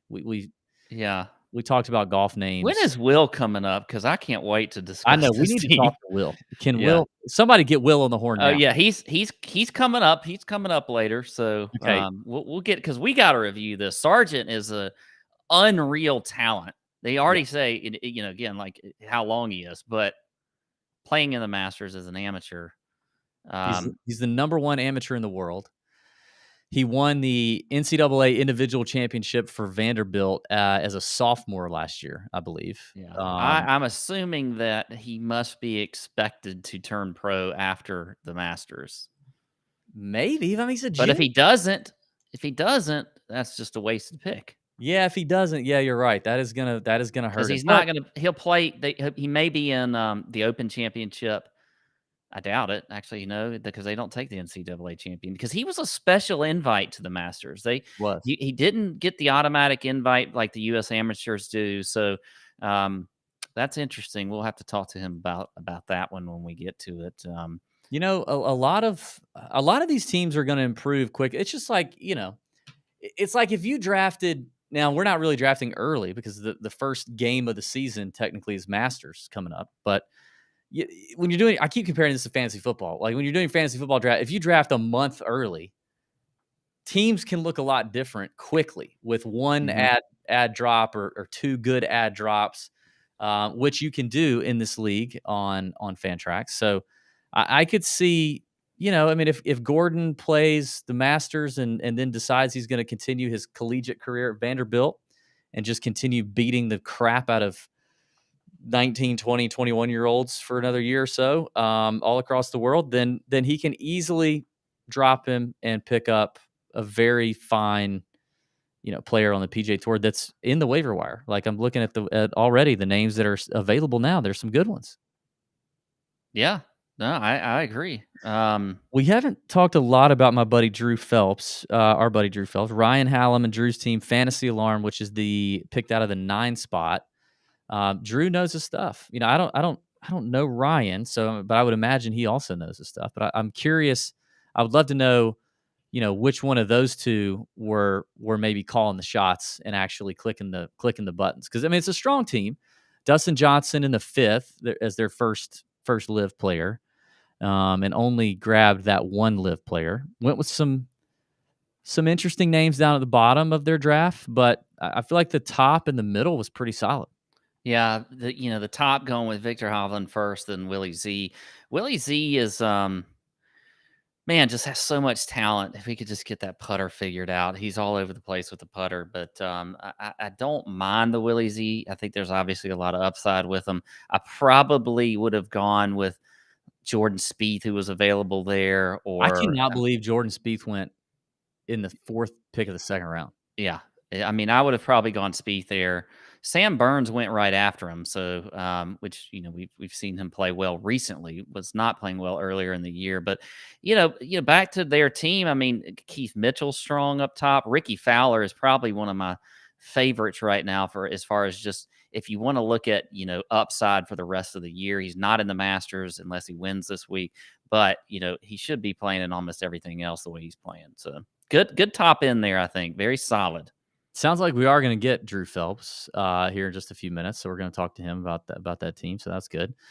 Why did I know we had Brad on, but I mean my brain is going all over the place. I'm trying to do so many things at once. I don't think it really clicked with me that Jordan went in the 2nd round as the we talked about that. We talked about that. See, that was usually you talk about me tuning out, DB. You tuned out then because I was talking. I didn't tune out. I know we talked about Jordan. He talked about that shot at the Valspar he hit that screwed him up. I heard that. But in my mind, I was hearing him as his first overall pick. Like I didn't even notice that he had Cantlay. I was just assuming he was talking about his first pick. I mean, it's a fantastic 1-2 punch right there. It really is. And Jordan Spieth, like we said, I mean, he went very early in the Augusta draft. Very early. So that is a steal. I mean, be able to start off Cantlay and Spieth is a steal for Brad. Oh, okay. Looks like we have Drew Phelps from the Fantasy Alarm here to talk about his pick. What's up, buddy? What's up, guys? Hey, guys. Been a while. I miss you guys. Miss you, dude. Everything going well? Yeah, it's been a little rough go of it, but we're good now. I think we're happy, and I'm happy. I haven't done one of these like season-long leagues in a long time, so yeah, it's kind of exciting to try it out. I've been just doing the one and dones and stuff like that, and DFS obviously, but it's nice to try something different. Drew, you're big one and done guy. I remember I love one and done. We do our show with you, just constantly having to lose to you in one and done. Yes, I have Corey Connors this week, by the way. See, this is what I'm talking about. He's the one and done king. Me and Pat, we are so bad at notoriously terrible one and done players. But you can pick outright winners every week. I see it. I see Pat. This is true. What are you talking about? You see Pat? Yeah, thank you, Drew. I just said Sam Burns 51, and I had Cam Young. I had the 2 guys in the final match. I feel like Pat needs some love too. Thank you, Drew. Jeez, I appreciate that. Changed. But David's right. We're terrible. The reason that we're bad at one and done is because we have to remember to do it. Yeah, that's another thing. I don't have to remember to throw down outright bets. That's easy. Yeah. All right. So talk to us about this team. So right off the bat, I always like doing this. Like when I do my fantasy football draft, and you're with your buddies, you're standing there, it's midnight. Yeah. You got Cheeto dust on your fingers, and you've pounded a bunch of beers, and a couple of your boys are passed out. You're staring at the board, and your buddies are all looking. I love to just say, all right, who's the guy you just absolutely you hate yourself for taking, maybe in general or just at the spot you took him. You realize how early it was. Immediate drafter's remorse. Who is it? Oh, it's definitely Vincent Norman for sure. What? In the 14th round? That's fine. Well, it's good value, but I'm worried. I don't know. It was kind of it was one of those things where I was like, oh my God, Joe, this guy. I'm like, and kind of just grabbed him. So yeah. I like him, but it is good value. I agree. It's late, but that was the one I kind of regretted last minute. And Norlander too. Too many Swedes. I got too many Swedes on my team. I mean, listen, two is one too many. Yes, I agree. I should have just stuck with one or the other, but that was one I didn't love. And I felt like I wanted to have one live guy. I didn't want couple of people too many, so I took one, and the one there's only 2 I was willing to take, Cam or DJ. Those were the only 2 I was willing to take, and I got one of them, so I was happy with it. Yeah, I mean the Norman, and also like with Norman, you can easily drop those guys and pick up guys of probably at least equal or better value. I agree. So DJ was your one other live guy, and you felt like you needed to grab him. I mean, were you just like when you saw Mito go off? What did you do? What did you say? I was like, am I missing something? Yeah. I was like, did I miss some news that I didn't? Did you immediately go check Twitter? Yes, I googled his name. I was like, "Is there news in there?" So no, yeah, that was definitely a weird one, and I feel bad for Lauren because she wanted Scott Stallings. Come on, yeah. See, I want to know what's going on behind the scenes. Is So everybody? she realized because the name didn't say it, just said S. Stallings, and she thought it was that guy, and then realized it was the wrong one, and then everybody in the room agreed not to take Scott, and then you guys did during the broadcast. So well, and does everybody know that I'm offering up? I'm saying that we should be able to give her Scott Stallings, and DB is not wanting, he doesn't want to do that. So. Is there somebody on her team you want? I mean, yeah, I'm willing to trade, but I don't know, I'll trade her. I don't even know if I would do. I mean, I'll take Mav. I love Mav. I'll take Mav. Well, but she's not gonna. I would take Buckley, I guess. Like if we're just gonna have to give it to her because Pat wants to, win the play nice whatever Cub Scout. You could make it the same round, and we take Abraham Answer. But the thing is I don't want Abraham. Yeah, but no, we that's how it all went on down behind the scenes. I'm sure everybody's mentioned it to you when they've come on. Tell her Lauren, if you can get Byron, if we'll make this a 3-way deal, we'll do it like they do in the big leagues or NBA or whatever. If you can get Wallace from Byron, we'll give him to you for Wallace. Okay, make a 3-way deal here. We can make that happen. Yeah, Drew. But here's what I like that you did. Okay, because you took two guys that I think have some upside and are solid players, but that DB cannot stand. Like that's why he just can't stand. And so I'm glad that you did it because you took Garrett Higo in the 7th round. I like Garrett Higo actually. He's won on tour before, and then Tyler Duncan in the 11th round. Two guys that DB just always dogs on, and I like them both. I think they're good picks. So what are your thoughts on those two guys? So. I was going off guys that are like my favorite DFS darlings, and those guys are good values every time. I really feel like Higo is a guy I only use in tournaments because he can jump up anytime. And he's one of those boomer bust type plays. Just same thing with Cameron Davis too. Like one of those guys that can, finish top 10 or miss the cut. So like he's doing to me this week. Yeah, exactly. You guys enjoying that Higo that Higo right now? No, not enjoying it right now at all. Good. I think it's upside play, and like I don't have to use him every week. That's the positive. I can use him in weeks that I know he's got a shot in a weaker field. I thought this was one of those events you could do it at, but obviously it wasn't. But yeah, I like. And then Duncan, I think is a little safer as far as just a guy that I think can just make a cut. He might not, flash on the scoreboard. I think he can just get you cut lines for cheap. So, I mean, my thing with Higo, and I will say this. With Higo? I'm slightly coming around on Higo, but my first experience with Higo was a couple years ago at the Players Championship. And I was talking to, I think it was Kiz, and I said, and Higo walks by, and I'm like, and he had just won, and he's this like big, just thick, strong South African, and he's young, and he was like dressed really nice, and I was like, dang, dude, that boy, I was like, that dude is a stud, huh? And Kid's like, yeah, he is, man. He's impressive. And I was like, I bet he's having a lot of fun on the PGA Tour. And Kiz goes, he's married. And I was like, wait, what? And he was like 21 years old. Like, he's married. I don't trust you at all. If you have the talent to play on the PGA Tour and win, and you look like that, and you got an accent, and you're in America, and you get married at 21, clearly you have poor judgment. So I can't get down with a young kid who makes that kind of. I can get into that. I kind of agree. Wait, do the Derek Jeter thing. Yeah. Wait till you're retired, and then that's when you marry the hot model and have punched out like 3 kids. The older he gets, the more I will come around on him because, like, I'm assuming he will wisen up. But clearly at that point, I was like, oh, I don't trust that kid for nothing. He got lucky 1 week and won. I got one question for you guys. Were you as thrown off as we were when you saw South Africa flag next to Justin Rose? Oh my God, I didn't even notice. Did you notice that? I did not notice that either. Look at that on the board. It has a South African flag next to Justin Rose. Oh, dude, no, wait a minute. He took Joseph Rose. I don't know who that is. No. I was just saying. Oh, he did? What? I'm just kidding. I was going to love now. You were gonna, to me, man. Yeah, there's going to be another controversy. It's the Steven Stallings Jr. thing. Yeah, but that's Joseph Rose. That's Justin's brother-in-law, who is South African.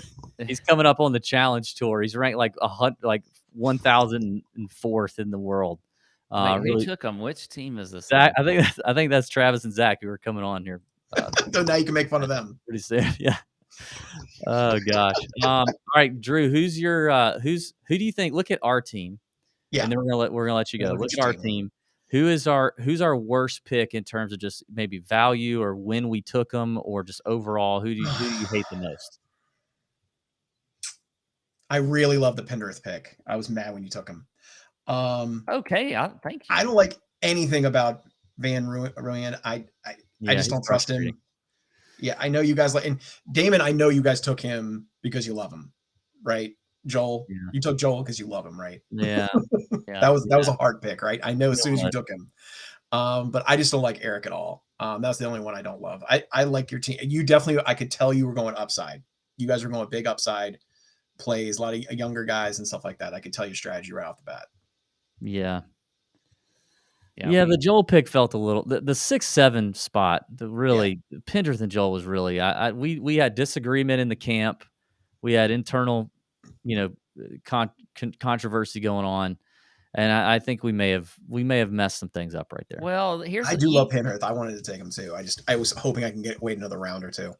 Well, I like that too, but Joel too, David. You were talking about how like you just never know. Like after this, it's like the NFL when the season starts, like it gets rolling. Like you never know what can happen with how your team looks. Joel hasn't been great this year, but he's had a lot going on. He even said he was a little bit distracted by some of the stuff that was going on with the Netflix special and all that kind of stuff. So and Joel can get on a roll. When he gets it going, he can get on a little bit of a roll. So that's what we got to do, DB. When we're putting our team together for a week, we got to get him when he's hot. Not coming off of a 3-week break, though, because he's even told us before, you don't want to take him off of like a 3-week break because he's probably been, he's had a few White Claws and things like that. So you gotta wait a little bit, give him a week to start and then play him. This is true. Well, Drew, I love you guys. Thanks for having me on. I appreciate it. Of course, man. We appreciate you. Love you. Tell everybody what you're up to and if they can find your work somewhere. So Fantasy Alarm, we put up the DFS playbook every single week and the optimal lineups. You can catch me in their Discord all the time. And then when I do the projections over at Fanjections, that's who I'm drafting for today is Fanjections. And we do the projections every single week. So lots of good information there. So great stuff over at Fantasy Alarm right now. Dude, I didn't realize you were a Discord guy. We need to get you in our Discord. I'm down. I want to get in on that Discord. I'm sure it's entertaining. I will be emailing you a free subscription to the Nut. Oh my gosh. I am so happy right now. Yeah, it's only gonna cost it's just very cheap. All it's gonna cost you is probably Keith Mitchell, but we can I took him because I knew we wasn't gonna last another round. All right, Drew Phelps. Thanks, buddy. You guys, thanks for having me. Oh goodness. Drew Phelps, great guy, knows his stuff. Been in the fantasy golf game for quite some time. Yeah, he's been doing it for a minute. All right, I think do we have Will Ty? Is Will Ty here from Bettor Fantasy? What up, Will? Well, boys, we can just get right into it. Yes. This is going to be the most exciting 10 minutes or whatever we have. Here. Will Ty, Bettor Fantasy, drafting out of the 10 spot. Yep. Will, tell us about your team. I mean, the first 2 picks were slam dunks, right? Tony Finau. First 2 were slam dunks. I have mentioned that. Love them. The third pick, honestly, not terrible. I mean, it feels like Wyndham Clark, who has been he would be on like maybe Brad's all frustration team in years past. It feels like Wyndham Clark may have turned a corner, leveled up a bit. He's been much more consistent lately. He's been a DFS guy, darling, for a long time. But because of the boomer bust nature, there's some people who've, said, no, I'm not doing Wyndham Clark anymore. I'm done. But now they're starting to be like, dang, he looks good right now because he's been really consistent. Then what happened? Then I turned around and felt great and took Mito Pereira. who for those of us who weren't aware, recently joined the Live Tour. So were you aware? I was, and then it was one of those things where I just had a brain fart. You know what I mean? Because you know, I know it happened, and because that announcement came a couple weeks ago. Yeah. And yeah, I think I was falling under the emotional spell of his Netflix appearance. Yeah. And was like, man, I love this guy Mito. Who can't get behind Mito Pereira? And I saw him sitting there, and I was like, yeah, let's pull the trigger. And then everybody kind of did on the Zoom call. Everybody kind of did, oh. And I was I was like, what? What happened? And they were like, you know, he's on Live, right? And I'm like, oh my gosh. And I just felt like the biggest idiot. But you know, it's okay. Everybody makes mistakes. It's about how you get back up, right? Not getting knocked down. So I kind of wish we would have had a camera on the Live on the Zoom room, like to see everybody's faces when, you know, you got people spitting out drinks. And I can recreate my reaction really quick if you guys want. What was it? And I just sat there for like a minute. Yeah, I've done that before in some football drafts also. But look, here's the deal. I mean, you can pick and choose when you want to play Mito. 4 times. You have 4 times to play him. So, I mean, if you got some upside on one of the majors this year, then play him. Well, you got to pretty much. You really do. I know. So, yeah, that's the at thing. this It point, does back you into a corner. You want to get back at everybody in the draft, right? So you want Mito to do well so that you can come back and say, look, that was why I did it. Okay. Look, I knew it was going to happen. Let me ask you this. Was there a later pick that I made that you guys liked? Yeah, let's see. I got a couple of them that I'll give you. Awesome. And I know DB probably likes both of these guys. I think Ryan Fox has a lot of upside. Now we liked him a lot this week, and he's not playing so hot. Killing my DFS lineup. Yeah, he is not playing so hot, but he has a lot of upside. So I like him a lot. And then Kramer Hickok, who was your second to last pick, has been playing fantastic. We know his caddy. He used to be on the bag with Wesley Bryan. Got Wesley Bryan a win at the Heritage in Hilton Head, which will be the week after Masters, which is an elevated event now. But Kramer Hickok, I think, Hickok's been up there before. I mean, he was in a playoff with Bryson a couple years ago and lost. So I think you do have those are the 2 guys that to me were your best 2 late picks. Yeah, I love the Ryan Fox play. I totally agree with you there. I think actually your draft is really solid. I mean, outside of the Mito pick. You know, it was going too well that I actually had to tone it back a little bit. Well, we can't let you off the hook with Sargent. I want to at least hear your take on taking Sargent there in that pick. Honestly, if I'm being honest with you guys, I had a fire drill come up with work, and I had to address it real quick, and I was just pulling numbers from datagolf.com. Yeah. Well, I mean, here's the thing. We talked about it. I don't know. Did you hear us talk about Sargent a minute ago? No. So he's the number 1 amateur in the world. And he's an absolute stud out of Vanderbilt.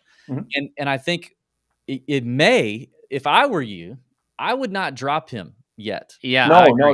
I would watch him play the Masters, and he may play well. But then usually that's the time of year right after they play the Masters as an amateur, they're going to declare that they're going to go pro. And if he does, he's going to get, sponsorship starts. They're going to be probably few. He might play 6 or 7 events maybe for the rest of the year, but he's going to get starts, and he's got the game for the PGA Tour. He is kicking anyone's butt that he faces in college right now. So he's a talented player. But I agree, and I think we saw this trend with guys like with Morikawa, with Matt Wolff, when they both came out of college and declared they were winning almost immediately, especially Morikawa with majors. So I agree with DB. I think you hold on to Sargent and see what he does after the Masters. Now, if he doesn't turn pro, then you may want to go ahead and drop him. Yeah. It's a dart throw, I like I also like the Noren Henley play right there. I think Henley's kind of a guy that I think gets hated on sometimes, but he's super consistent, especially when he's on. Like, he can be very consistent, really deadly iron player. He's going to play a lot. He makes cuts. He's always kind of hanging around. He's even popped up in majors at times. Noren's kind of the same way. Greasy little short game on Noren, and when he's hot, he's good. He's got upside. So I think I think you got a solid team there, Will. Tell everybody where they can find your content and what's going on. And we thank you for stopping by. Yeah, no, appreciate it, guys. So you can follow us at Bettor Fantasy, Bettor Fantasy, all one word. You can follow me on Twitter at Will Ty, TIGHEFF. I'm trying to get back into the Twitter game. I've kind of gone under the radar for a little while, but starting to bring it back up. I'm not going to claim myself to be an expert by any means, but when it comes to golf, I definitely am invested and interested. So hopefully I can give everybody some good plays here in the coming year. Love it. Yeah, thanks, man. Thanks for coming by, and thanks, wish you boys. the best. All right. Yeah, appreciate you covering us. Of course. Appreciate it. Thank you. We'll tie everybody. All right, we got to take another quick break. We're going to come back, continue some draft recap, talk to a couple more guests, and make fun of people's picks is really what we're going to do for the rest of the show. So stay right here on Bettor Sports. F.S.G.A. Fantasy Golf Draft is going to be right back.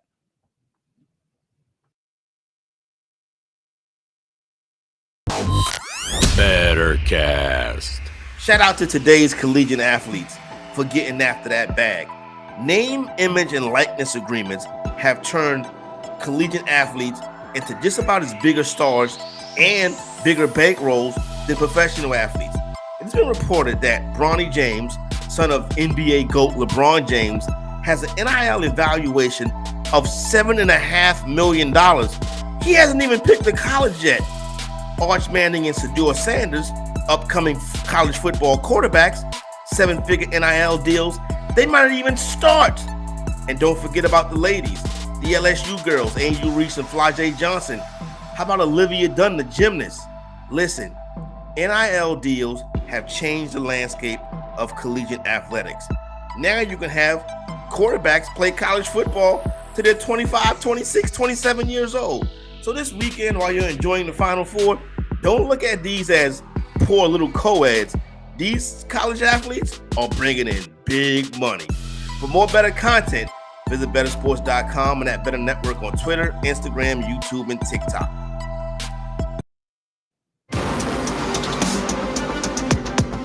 Jordan Spieth, nobody makes more of these than him. Oh, well, my goodness. Call the cops. Someone's been robbed. The F.S.G.A. Fantasy Golf Draft on Bettor Sports Network. The Tour Junkies are taking golf every week on the Bettor Sports Network.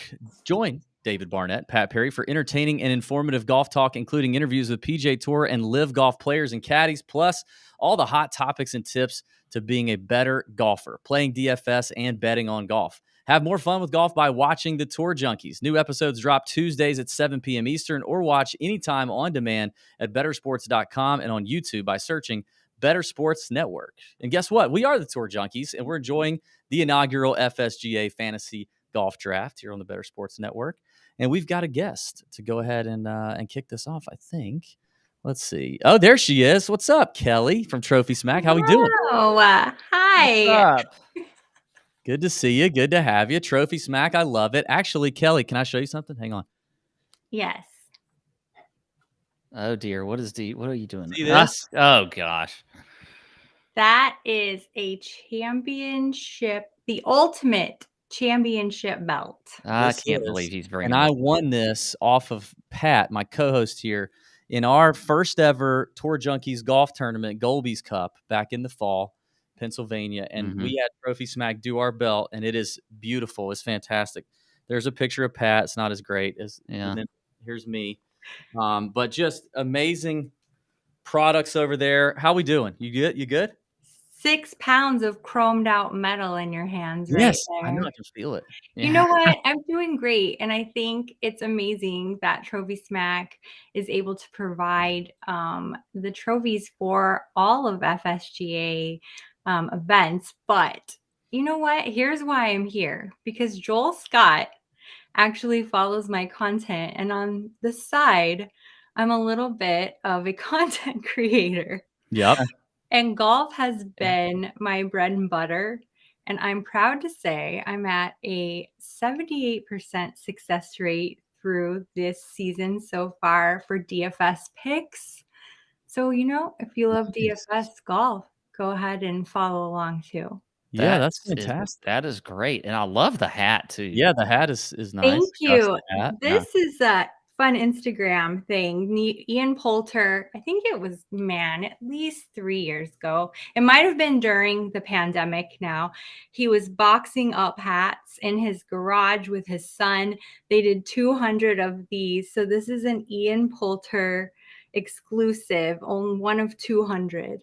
Wow. I think I remember seeing one of those hats in the Full Swing documentary. It was in his closet. I would bet it was, yeah. I'm pretty sure it was, because when I saw it, I mean, I live, me and Pat are both from Augusta. I still live in Augusta. And so when I saw it, I was like, dang, I don't think I've ever seen that. I don't think I've ever seen that hat.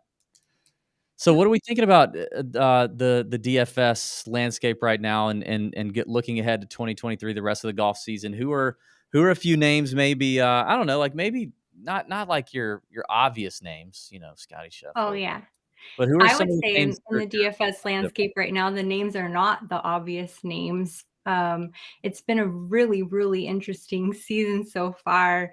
Yes. And somebody who has been my favorite golfer for my entire life of watching golf is Matt Kuchar.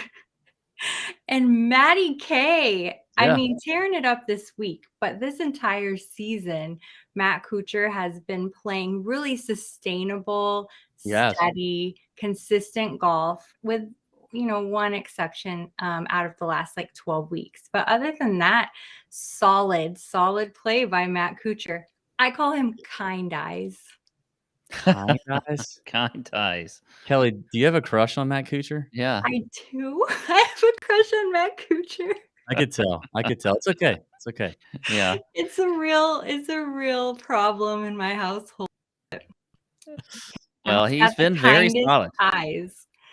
Yeah. Well, I mean, obviously, if I hand, now my wife's not a DFS player, but if I handed her the phone, she's going to fill the roster with, handsome dudes. So yeah, Adam Scott's going to be on there. Jason Day is going to be on there.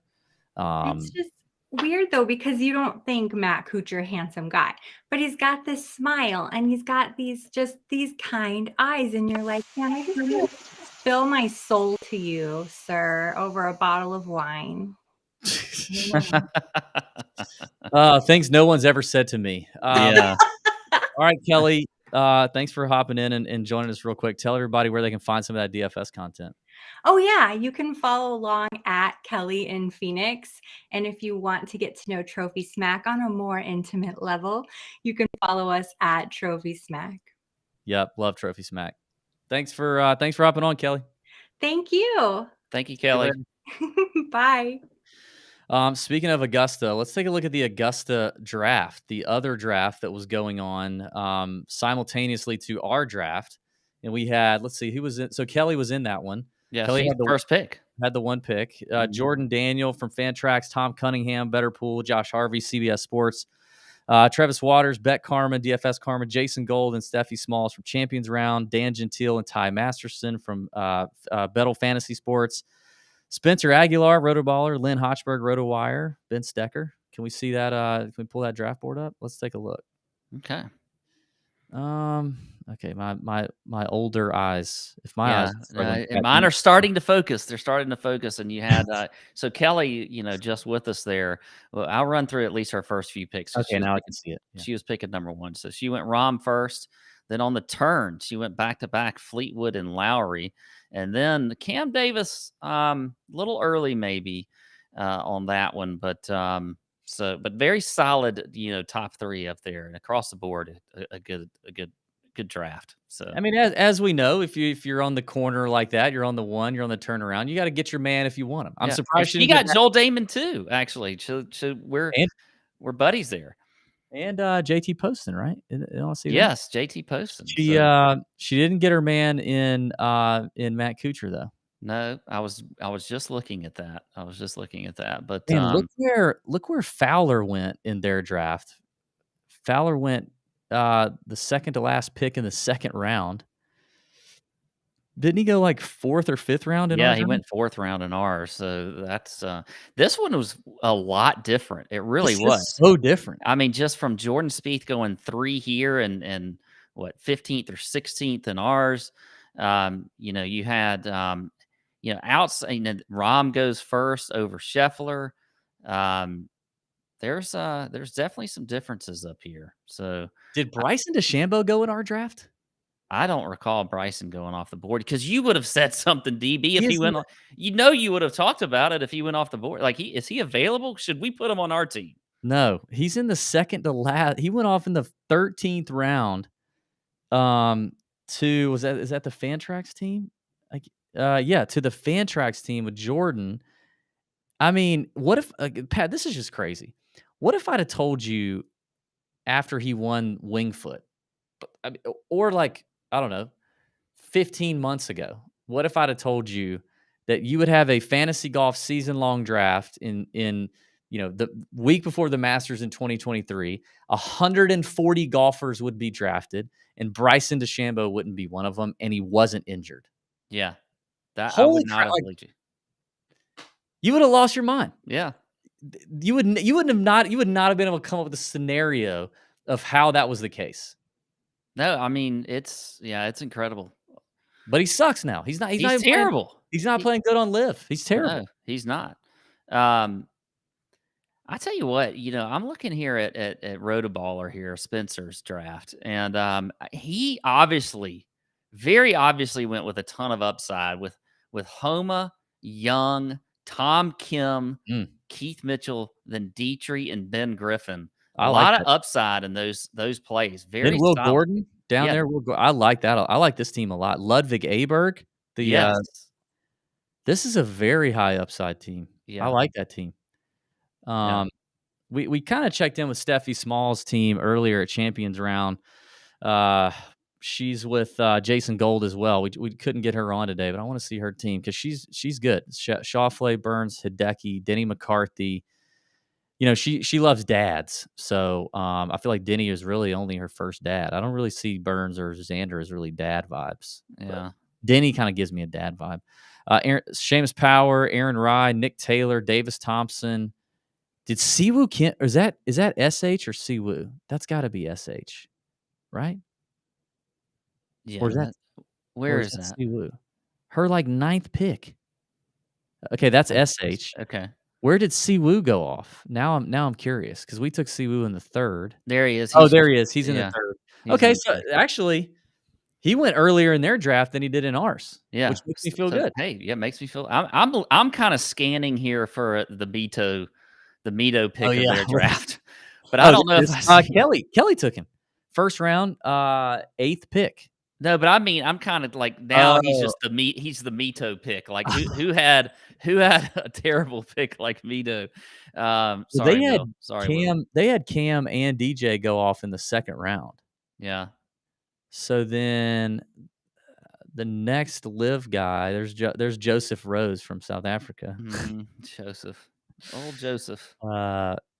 What if it did? Okay, it's Justin. Now I think that Tom Hoagie pick is very good value right there in the 4th round there. Or 4th. Who's that? What team is that? Ben over at Encore Fantasy Games. Ben Stecker, who was picking in the last spot there. I think Hoagie's a very solid pick there. I still don't see the first Live guy. Mito was the first Live guy after DJ and Cam in the 2nd round. So our draft had way more early Live people going. So which makes me think there might have been more. This draft league may have more depth to the teams because I just don't think the Live upside is going to be there if they can't. If you're only getting them 4 times a year and they're not even. I mean, you're probably. The thing is, here's what's going to happen. It's like when you draft that guy that you draft him high and then you feel like you have to start him when halfway through the year he sucks, but you feel like you have to start him. Yeah. And I think with people who have Live players on their team, especially high caliber Live players, when it gets to the Masters, the PGA, whatever, you're going to feel like, oh, I have to put them in. I have to put that guy in when he may suck because he may suck, Yeah. Yeah. It may cloud your judgment. And you're not going to be like, oh, I don't want to, I don't want to not play the guy. I drafted him for a reason. And you're going to put him in and then he sucks. Yeah, I agree. What do you think about Josh Harvey with CBS picking in the 4 slot, taking Bubba Watson as his last pick of the draft? I mean, Bubba Watson. That's scary. It's hard to. Is he still injured? Like, what's the deal with Bubba? No. Is he playing live events this year right now? He's played both live events. I have Okay. his finishes. I have so many papers. I have his finishes somewhere. He's played both live events this year. He's playing this week in Orlando. So he's healthy again. I just don't know. I don't know how healthy. I mean, if it's somebody's last pick, it's like whatever. Well, I mean, listen, Josh's team is one of my favorites because he's got Rory. So I mean, in the fourth pick, that he must have felt good about that. I bet I would, yeah. Because I feel like in the first round, we haven't talked a lot about the first round, but like after the first three, that's really where the decisions really get difficult. Yeah. I could see if you and I were drafted in the fourth spot, we would have been arguing because I probably would have said I would have said I want Homa. And you'd have been like, what about Spieth and JT and Xander and Cantlay, which all makes sense. But and it's actually, you bring up a good point too, is that it's really kind of the decision that you're going to be making in a lot of majors or elevated events is, which one of Rahm, Scheffler, and Rory are you going to properly go with? Okay. Or are you going to fade them all and then just go from there? But when you look at the majors, like, I mean, because it's good, there's no way you can possibly fit a Scheffler and a Rahm in your lineup. I don't think. DFS, you mean? Yeah, I'm talking DFS here. But it's tough. Yeah, just talking DFS. I think a lot of people are making that decision. They're going to be doing that next week for the Masters. Like, which of those big three do we want to take? Do I want to fade the three? In this case, picking in the third slot, Tom said, you know what? I'm fading him. I'm going Spieth. Yeah. All right, Tom.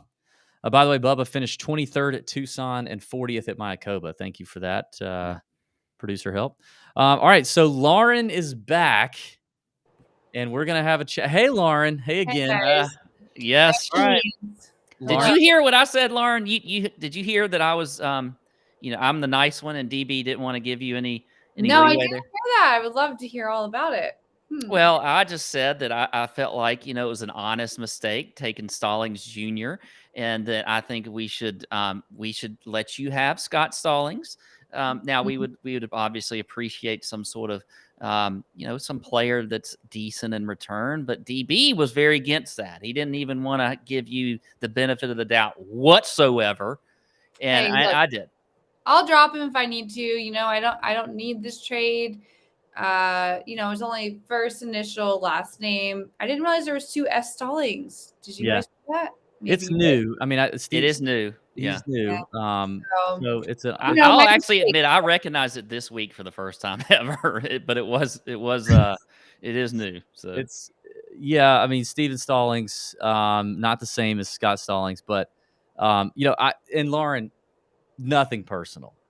Nothing personal for me. I was saying I compared it to the Adrian Peterson situation back in the day when there was an Adrian Peterson on the Chicago Bears and an Adrian Peterson, obviously the arguably the GOAT on the Minnesota Vikings. Mm-hmm. And in my home draft that year, some drunk friend of mine put up the sticker that was Adrian Peterson with the little CHI underneath it for Chicago in the first overall pick. And we all kind of looked at each other and we waited until until the next guy made the second pick, and they were like, "Ha! You picked the wrong Adrian Peterson, and you're stuck." Like we basically said, "You're screwed because you picked the wrong guy. So that's on you." But are you calling me drunk right now? Because that's what I was saying. Like, it's not comparable. It's not comparable.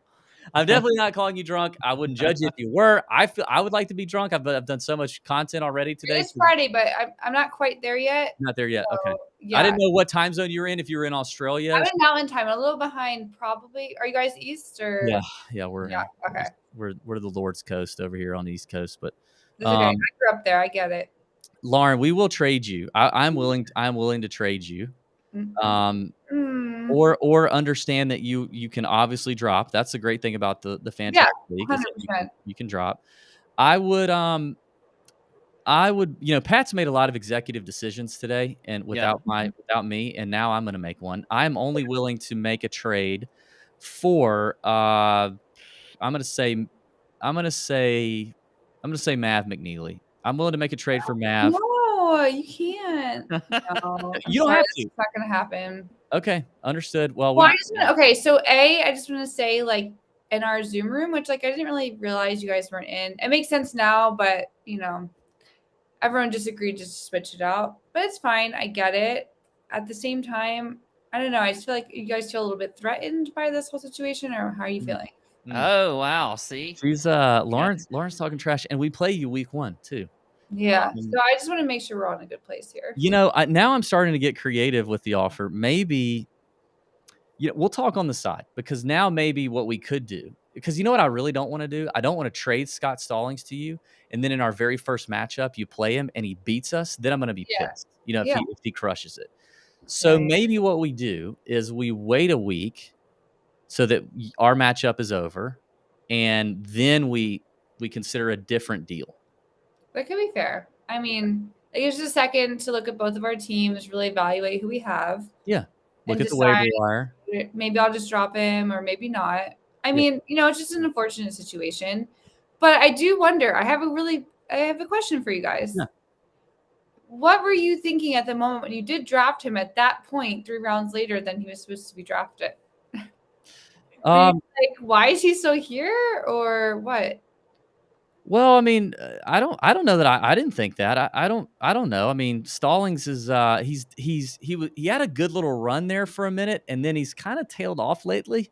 So you don't really like him that much, is what you're telling me. I mean, I like him okay. I see what you're doing. You're very smart. Interesting. Yeah. No, I didn't have that thought. I mean, Lauren, I don't know if you could tell, but we were also hosting the show, so You're a little busy. I didn't know who was going where. All I knew was here's who's available when it was our turn. Yeah. You know, I didn't know. So, and we obviously don't know a lot of our league mates here. We're meeting a lot of you guys for the first time. So I didn't know who really knew their stuff and who didn't, and why. You know, I also knew that there was a bunch of live guys already flying off the board. So when I saw Mito Pereira go off in the 4th round with the first pick, I thought to myself, well, anybody could be available anywhere at this point. Well, I mean, I was paying attention pretty, you know, obviously, because I was trying to handle the draft myself, and I just knew it was the wrong Scott Stallings. So I was like, well, I mean, I'm going to go ahead and pull out, you know, Scott Stallings right here. I like him, but so now it actually is kind of Pat's fault, and the reason he may be so generous is because he realizes what he's done. I thought we talked about it. I didn't have the board in front of me the whole time. I'm doing all the hosting stuff. Pat had that. So I mean, you're just super busy. Yeah. I could have just, you Pat, know. what were you thinking? I mean, I have papers. Literally, I have papers everywhere trying to get this right. Pat's over there. I was literally thinking that you got the wrong Stallings, and so I'm going to take advantage of this, which So maybe clicked in my mind. I was like, I was looking at my roster, and I was like, wait, and I clicked on it fully, and it said Steven. I'm like, who's that? No offense, I just don't know who that is, but I'm sure he's great at golf. he could end up being a fantastic player. You know, He's better at golf than I am, so I can give him that. But all 3 of us, yes. Okay, Lauren. Well, so are we technically allowed to trade or no? Well, they say I know we're not allowed to trade league rules, right? Okay, once the season starts, It's but like a side trade. it might be like a thing where, you know, we get with everybody in the league and say, you know, we're going to do this, and but we'd just drop them and do it all that way. We'll do it that way if we have to. All right, we'll figure it out. Thanks, you guys. I appreciate it. I know it's a weird situation. If it doesn't happen, all good. All right, Lauren. Thank you. And worst of luck to you week 1, but great luck to you after that. Even more to you. Lauren's giving it back. I love it. Yes. Yeah. Fantastic. He's giving it right back. I mean, I'm not trying to be an asshole. I'm just, you know, that's kind of, I mean, isn't that kind of the rules? Like, you draft who you draft. Look, you know. Look, there are 2 S Kims. I didn't even make this argument. There are 2 S Kims. There's a Siwoo and a SH, but they're S Kim on the board. You got to make sure you pick the right one. Yeah. That's a very South Korean version of the Scott Stallings, Steven Stallings situation. You just got to make one is clearly better than the other. You just have to make sure you click on the right one. That's all. True. Yeah. Although I would put them a little bit closer together. I think SH Kim is I mean, he's got more experience at least on tour than this is true. Steven Stallings. But also Siwoo is way better than Scott Stallings. Oh yeah, I agree with that. Yeah. So okay. Well. Oh boy. The drama of a fantasy draft. I mean, I didn't think we'd have this kind of drama in here. I feel like you made me look like You have Lauren thinking I'm kind of a jerk now. Well, what did I do? Well, you play this role of like I'm just super nice and I mean, I totally admitted exactly merciful. what I was thinking, that that the wrong Stallings was off the board, so we got Scott there. I don't know. All It right. would have been probably nice if we were in the Zoom, but that would have been hard to do. Like if there had been hard, so we would know what was going on. You know, Yeah. that would have been nice. That would have been hard to do. We haven't really said who we think the best team in our league is. I like to do this too in the draft. You know this because me and Pat play in fantasy football leagues together.